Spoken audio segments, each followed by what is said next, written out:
Pixar, sebuah nama yang identik dengan keajaiban, tawa, dan air mata, tapi di tahun 2020, mereka merilis sesuatu yang sangat berbeda. Sebuah film yang tidak hanya menyentuh hati, tapi juga menantang pikiran. Sebuah cerita yang begitu dewasa, begitu kompleks, dan bisa dibilang begitu gelap. Ini adalah kisah tentang Soul, mahakarya luar biasa yang ironisnya justru terkubur oleh zaman di mana ia dilahirkan. Disutradarai oleh Pete Docter, dalang dibalik Up dan Inside Out.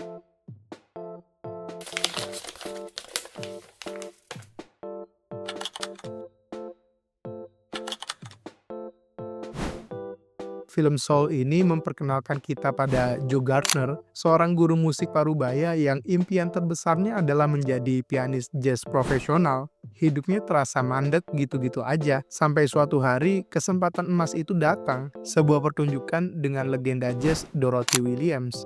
Tapi di hari yang sama saat mimpinya tercapai, hidupnya justru berakhir. Sebuah kecelakaan konyol merenggut nyawanya dan jiwa Joe terpisah dari tubuhnya menuju alam baka. Disinilah film ini langsung menampar kita dengan pertanyaan pertama, bagaimana jika kalian diberi kesempatan kedua? Tapi saat kalian merasa hidup kalian itu baru akan dimulai.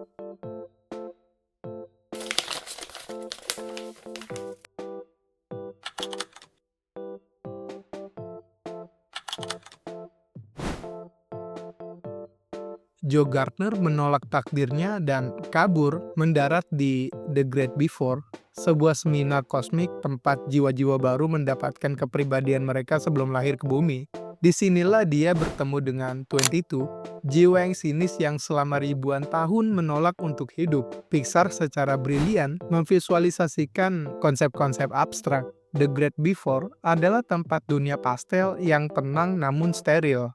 Sementara itu, The Zone adalah ruang transenden di mana hasrat menjadi pengalaman yang indah. Tapi ada sisi gelapnya. Film ini menunjukkan bahwa hasrat yang berubah menjadi obsesi akan mengubah kalian menjadi jiwa yang hilang. Monster yang gelap yang tersesat dalam kekosongan. Ini adalah metafora visual yang kuat tentang depresi dan kehilangan arah. Sebuah tema yang jarang kita lihat di film animasi keluarga.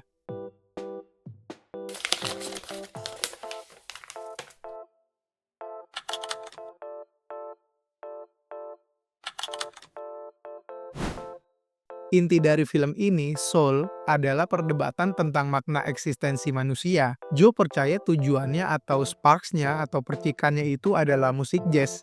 Tanpa itu, hidupnya tak berarti. Tapi melalui mata 22 yang merasakan hidupnya untuk pertama kalinya, kita dan Joe dipaksa untuk melihatnya kembali. Kenikmatan sepotong pizza, kehangatan sinar matahari, dan percakapan tulus dengan seorang teman, hal-hal yang Joe anggap remeh justru menjadi momen pencerahan bagi 22. Adegan dipangkas rambut menjadi momen kunci. Joe menyadari betapa ia terlalu fokus pada ambisinya sendiri hingga ia lupa untuk terhubung dengan orang-orang di sekitarnya. Puncaknya adalah ketika Joe akhirnya mendapatkan pertunjukan impiannya hanya untuk merasakan kehampaan setelahnya. Pertanyaan olehnya adalah apa selanjutnya? Jawaban film ini bisa dibilang terlalu brutal dan jujur. Jawabannya, perjalanan itu sendiri lebih penting daripada tujuannya. Sparks atau percikan itu adalah proses dan sebuah gairah, bisa dibilang. Untuk hidup, ini adalah sebuah simfoni emosi tentang kehidupan setelah kematian, kesempatan kedua, dan pencarian jati diri yang semuanya dibalut dengan musik jazz yang begitu sempurna.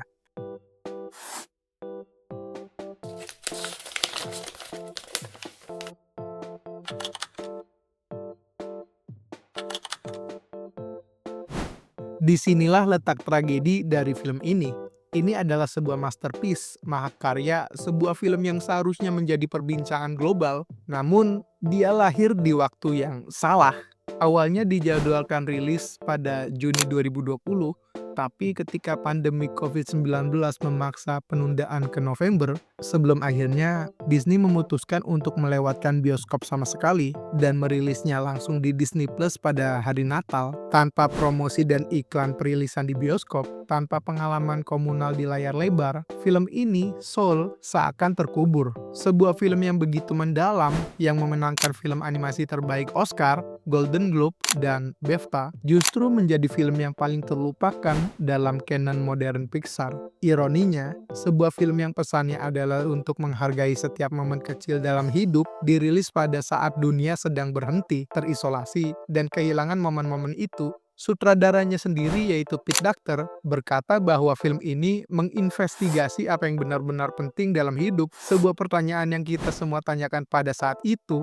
Namun, karena keadaannya, banyak yang melewatkan pesan kuat ini. Film ini, Soul, menjadi karya agung yang berbisik, padahal dia sangat-sangat pantas untuk berteriak dari puncak gunung.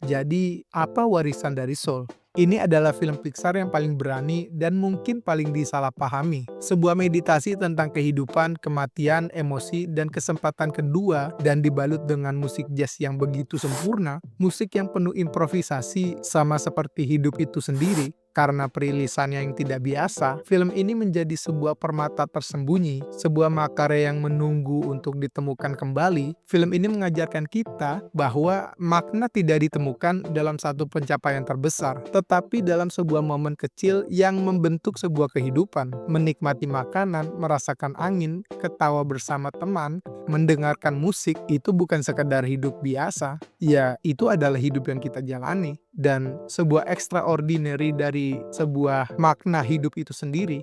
Mungkin film ini, Soul, tidak akan diingat sebagai film Pixar yang paling lucu dan paling mengharukan, tapi ia akan selalu menjadi film yang paling penting, sebuah pengingat bahwa kita tidak perlu menunggu pertunjukan besar untuk memulai menikmati musik kehidupan. Kita hanya perlu berhenti sejenak dan mendengarkan. Bagaimana menurut kalian tentang film ini? Boleh setuju, boleh tidak tentang omongan kita ini.